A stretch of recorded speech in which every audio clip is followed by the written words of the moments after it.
Personal log, stardate 2022.341. It's interesting how I've returned to exploring the history of my birthplace after a relatively recent phase of negativity against China. More thoughtful humanitarian content and language have helped me understand that the deeper issue for me is not China, but the global system that enables authoritarian states to exist by providing no meaningful alternatives. In America, for example, we can condemn gang violence and hate groups all we want to no permanent effect. These symptoms clearly show that our society is ill, and the only way to resolve them is to correct the fundamental conditions that breed discontent, anger, and hate. And that applies as well to states like China.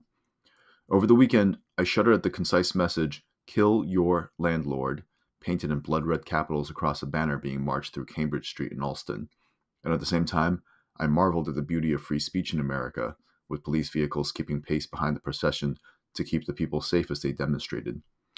While the marchers' call to action was dark and threatening, I am also grateful to them for exposing me to three key words: Marxism, Leninism, and Maoism.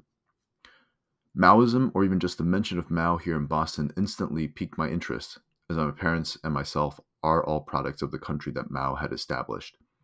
But aside from the modern US perspective that communism is bad and that Xi is dangerous, I had long ago stopped delving into Chinese history.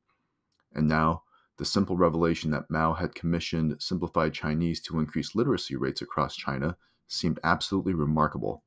Here, in my mind, was a vilified character doing something completely contrary to how literacy was withheld from the masses in past ages of Christian theocracy. Why did Mao do this seemingly philanthropic deed while at the same time initiating horrors like the Cultural Revolution? Thanks to YouTube videos by Socialism Explained, Vicky1999, and The School of Life, I feel like I got a primer on Maoism, Leninism before that, and Marxism as a progenitor of both. It seems right now on the surface that the ideal was noble, but the execution was misguided for both Lenin and Mao. Maybe the next attempt in the modern age will not only be bloodless and liberating, but maybe the next attempt will also succeed globally where previous efforts have failed.